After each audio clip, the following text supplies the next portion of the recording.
میں نے حدیث پاک آپ کی خدمت میں تلاوت کی ہے۔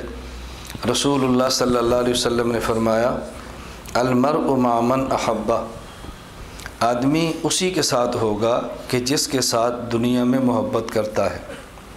قیامت کے دن اس کا حشر ان لوگوں کے ساتھ ہوگا جن کے ساتھ یہ دنیا میں محبت کرتا ہے، جن کے ساتھ یہ دنیا میں رہتا ہے۔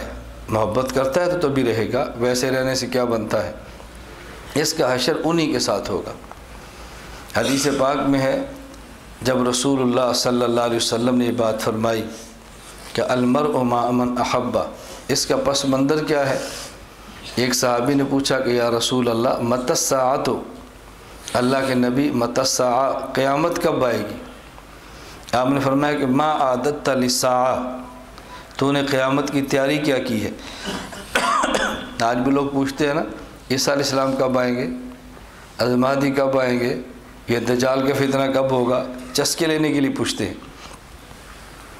تو رسول اللہ صلی اللہ علیہ وسلم نے پوچھا ما عادت للساعۃ، یہ پوچھتا ہے قیامت کب آئے گی، مگر یہ بتا تو نے قیامت کی تیاری کیا کی ہے؟ اس صحابی نے عجیب جواب دیا، انہوں نے کہا یا رسول اللہ ما عادت للساعۃ الا انی احب اللہ ورسولہ، میرے پاس کوئی عمل تو نہیں ہے، بس اللہ کے رسول سے پیار کرتا ہوں۔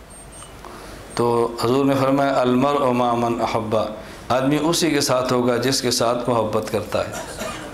حضرت انس فرماتے ہیں کہ 23 سالہ دور نبوت میں اتنا مزہ نہیں آیا جتنا اس جملے کا مزہ آیا۔ جتنا اس کا مزہ ہے نا، ہمیں اتنا کبھی مزہ تو آتا تھا، لیکن اس جملے کا جو مزہ ہے ہم بتا نہیں سکتے۔ کیوں؟ اس لیے کہ ان کو یقین ہو گیا ہمیں دنیا میں سب سے زیادہ محبت حضور سے ہے، تو انشاءاللہ قیامت کے دن حضور کے ساتھ ہوں گے صلی اللہ علیہ وسلم۔ اور یہ آدمی کی تمنا، یہ بہت بڑی بات ہے، بہت بڑی بات ہے۔ اللہ رب العزت ہمیں بھی رسول اکرم صلی اللہ علیہ وسلم سے سچی اور خالص محبت عطا فرما دے۔ پھر نبی کریم صلی اللہ علیہ وسلم کی اپنی مرغوبات ہیں، آپ کی اپنی طبیعت میں بعض چیزیں بہت محبوب ہیں۔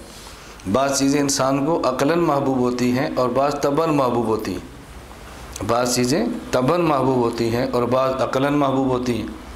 اب مثلاً اگر جون یا جولائی کا گرمی کا مہینہ ہو تو دوپہر کو انسان کو طبعی طور پہ کیا مرغوب ہے؟ شربت ہو، کولڈ ڈرنک ہو، آئس کریم ہو، ٹھنڈا مال کھائیں، یہ طبیعت ہے۔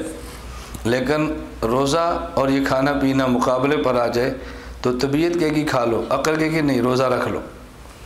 عقل روزے کو پسند کرے گی اور طبیعت یہ کھانے پینے کو پسند کرے گی۔ یہ طبعی محبت ہوتی ہے اور یہ عقلی محبت ہوتی ہے۔ عام طور پہ بندہ سمجھتا ہے کہ مجھے رسول اللہ صلی اللہ علیہ وسلم سے شاید محبت کم ہے۔ اس کا پتہ کب چلتا ہے؟ جب عقل اور طبیعت کا مقابلہ پڑ جائے نا، تو پھر سمجھ آتی ہے کہ محبت کس سے زیادہ ہے۔ خدا نخواستہ اگر والد بھی حضور کی شان میں بات کرے تو بیٹا اٹھ جاتا ہے، نہ ابا سب کچھ سن سکتا ہوں، حضور کے بارے میں بات نہیں سن سکتا۔ اس وقت بندے کو احساس ہوتا ہے کہ اندر جو چھپی محبت سے اب کھل گئی ہے، اب اس کا تقاضے آئے تو محبت نے اپنا جوش دکھایا۔ نبی کریم صلی اللہ علیہ وسلم کو بھی بعض چیزیں طبعاً محبوب تھیں۔ حدیث پاک میں ہے آپ صلی اللہ علیہ وسلم فرمایا حبب الیہ من دنیاکم ثلاث، مجھے تمہاری جو دنیا ہے اس میں 3 چیزیں بہت پسند ہیں، الطیب والنساء وجعلت قرۃ عینی فی الصلاۃ۔ یہ 3 لفظ بڑے سمجھنے والے ہیں۔ فرمایا کہ مجھے تمہاری دنیا میں سے 3 چیزیں بڑی پسند ہیں، بلکہ الفاظ پہ غور کریں تو آپ نے یہ نہیں فرمایا کہ مجھے پسند ہے، فرمایا حببا، میرے دل میں ان 3 چیزوں کی محبت ڈال دی گئی ہے۔ نمبر 1 الطیب، مجھے خوشبو بہت پسند ہے، رسول اللہ صلی اللہ علیہ وسلم کو خوشبو۔ والنساء، فرمایا عورت بہت پسند ہے۔ وجعلت قرۃ عینی فی الصلاۃ، اور میری آنکھوں کی ٹھنڈک اللہ نے نماز میں رکھ دی۔ پہلی چیز کیا فرمایا؟ الطیب، مجھے خوشبو بہت پسند ہے۔ رسول اللہ صلی اللہ علیہ وسلم کو خوشبو کتنی پسند تھی کہ آپ کے مبارک وجود سے بھی خوشبو نکلتی، آپ کے مبارک پسینے سے بھی خوشبو نکلتی، اور جب آپ قضاء حاجت کے لیے تشریف لے جاتے تو آپ کی حاجت سے بھی خوشبو نکلتی، اس کے باوجود بھی آپ خوشبو کا استعمال فرماتے۔ صرف یہ کہنا کہ رسول اللہ صلی اللہ علیہ وسلم خوشبو لگاتے تھے یہ کافی نہیں ہے، خوشبو لگاتے تھے، اس کے باوجود پھر دیکھیں کہ کتنی پسند تھی۔ جسم مبارک سے بھی خوشبو نکلتی ہے، پسینہ ہے تو اس سے اور خوشبو نکلتی ہے، قضاء حاجت کے لیے جائیں تو اور خوشبو بڑھ جاتی ہے، اور پھر بھی آپ خوشبو استعمال فرماتے۔ اللہ کے لیے فرماتے ہیں مجھے خوشبو بہت پسند ہے، بہت پسند، رسول اللہ صلی اللہ علیہ وسلم کی محبت ہے، خوشبو بہت پسند ہے۔ دوسرا لفظ فرمایا النساء، مجھے عورت بہت پسند ہے۔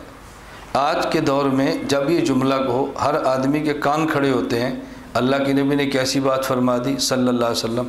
اس کی وجہ ہم جنسیت، خواہشات اور سیکس کے گندے ماحول میں پلتے ہیں، گندے ماحول میں جوان ہوتے ہیں، اور ہمارا پورا معاشرہ چونکہ اخلاقیات کے اعتبار سے اتنا گرا پڑا ہے کہ یہ لفظ زبان نبوت سے نکلے تو پھر بھی جلدی سمجھ نہیں آتا۔ رسول اللہ صلی اللہ علیہ وسلم کے دل میں جو عورت کی محبت تھی اس کا وہ معنی وہ نہیں ہے جو ہمیں ہوتی ہے۔ نبی پاک صلی اللہ علیہ وسلم النبی اولا بالمؤمنین من انفسهم ازواجہ امہاتہم، پیغمبر کی بیوی اگر امت کی ماں ہے تو پیغمبر پوری امت کے باپ ہیں۔ تو باپ کو بیٹی سے جو پیار ہوتا ہے نا، وہ ذہن میں رکھ لو تو پھر سمجھ آئے کہ پیغمبر کو عورت سے محبت کا مطلب کیا ہے۔ رسول اللہ صلی اللہ علیہ وسلم یہ کس دور میں فرما رہے ہیں؟ اس دور کو دیکھو تو پھر سمجھ آئے۔ یہ اس دور کی بات ہے کہ جب مشرک کے گھر میں بیٹی پیدا ہوتی تو زندہ دفن کر دیتے کہ لوگ آر ترائیں گے، فلاں کی بیٹی ہے، یہ تانے دیں گے۔ اس دور میں حضور فرماتے ہیں مجھے بہت پیاری لگتی ہے، یہ مجھے بہت پیاری لگتی ہے، یہ مجھے بہت پیاری۔ اور کتنی پیاری؟ اللہ کے نبی نے فرمایا کہ جس کے ہاں بچی پیدا ہو، اس کی تربیت کرے، پھر اس کی شادی کرے تو جنت میں ایسے ہوگا میرے ساتھ جیسے یہ 2 انگلیاں اکٹھی ہیں۔ بتاؤ کتنا مقام دیا ہے۔ جب لوگ عورت کو نحوست کی علامت سمجھتے تھے اس دور میں حضور نے فرمایا کہ جنت اس ماں کے قدموں میں ہے، اور یہ نہیں فرمایا کہ نیک ماں کے قدموں میں ہے، ماں کے قدموں میں ہے، وہ ماں نیک ہو یا ماں بد ہو ماں کے قدموں میں ہے، اللہ کے نبی فرما رہے۔ اب رسول اللہ صلی اللہ علیہ وسلم نے کتنی بات سمجھائی ہے۔ جب یہ پس منظر ذہن میں رکھیں گے، شفقت والی محبت، تو پھر آپ کو یہ وہم نہیں ہوگا کہ اللہ کے نبی کیوں فرماتے ہیں مجھے عورت بہت پسند ہے۔ رسول اللہ صلی اللہ علیہ وسلم کی پسند کا معنی وہ نہیں جو ہمارے ہاں ہے۔ اگر یہ معنی ہوتا تو بندے کی سمجھ سے بالا ہے کہ رسول اکرم صلی اللہ علیہ وسلم کی جب جوانی 25 سال کی ہے تو بیوی آپ کے گھر میں 40 سال کی آئی ہے۔ آپ کے گھر میں بیوی 40 سال کی، بیوہ عورت سے نکاح ہو رہے ہیں، مطلقہ عورت سے نکاح ہو رہے ہیں، بچوں کی ماں سے نکاح ہو رہے ہیں، یہ نبی پاک صلی اللہ علیہ وسلم تو کیسے نکاح کرتے اگر معنی وہ ہوتا جو ہم سمجھتے۔ پھر رسول اللہ صلی اللہ علیہ وسلم کے بارے میں لوگ سمجھتے کہ آپ نے بڑی عمر میں امی عائشہ سے نکاح کی جن کی عمر بہت تھوڑی ہے۔ اگر اس کی وجہ یہی ہوتی کہ تھوڑی عمر ہے تو جب اللہ کے نبی صلی اللہ علیہ وسلم کائنات کے سردار تو ویسے ہی تھے، مدینہ منورہ میں حکومت بن گئی تو پیغمبر صلی اللہ علیہ وسلم کی حکومت کتنی دور تک پھیلی ہے۔ اس دور میں کیا کمی تھی باندیوں کی، کیا کمی تھی عورتوں کی؟ اللہ کے نبی اشارہ فرما دیتے تو حضور کے جانثار ہر آدمی اپنی بیٹی لے کر حاضر ہو جاتا۔ لیکن حضور کیا محبت کا معنی وہ نہیں جو ہم سمجھیں۔ اس لیے میں وضاحت کروں، پس منظر ذہن میں رکھو۔ اور جب نماز کی باری آئی تو آپ نے فرمایا وَجُعِلَتْ قُرَّةُ عَيْنِي فِي الصَّلَاةِ، میری آنکھوں کی ٹھنڈک اللہ نے نماز کے اندر رکھ دی ہے، مجھے نماز سے سکون ملتا ہے۔ آپ سفر میں جا رہے تھے، حضرت بلال رضی اللہ تعالیٰ عنہ اذان دینے لگے، فرمایا تھوڑے دیر ٹھہر جاؤ، ذرا ٹھنڈا ہونے دو، ٹھہر جاؤ۔ پھر دینے لگے، فرمایا ٹھنڈا، تھوڑے ٹھنڈی کرو، ظہر کی نماز ابرد ٹھنڈا کرو۔ اور حدیث پاک میں ہے کہ جب رسول اللہ صلی اللہ علیہ وسلم بلال کو فرماتے نا اذان دو، تو آپ یہ فرمایا کرتے تھے کہ ہمیں اذان دے کر راحت پہنچاؤ، اذان دے کر ہمیں راحت پہنچاؤ۔ اذان سے رسول صلی اللہ علیہ وسلم کو راحت ملتی تھی۔ تو نبی کریم صلی اللہ علیہ وسلم نے فرمایا کہ مجھے 3 چیزیں ہر ایک کی پسند ہے، مجھے 3 چیزیں بہت پسند ہیں۔ نمبر 1 الطیب، خوشبو، نمبر 2 والنساء، عورت، نمبر 3 جعلت قرۃ عینی فی الصلاۃ، نماز جو حضور پاک صلی اللہ علیہ وسلم کی آنکھوں کی ٹھنڈک ہے۔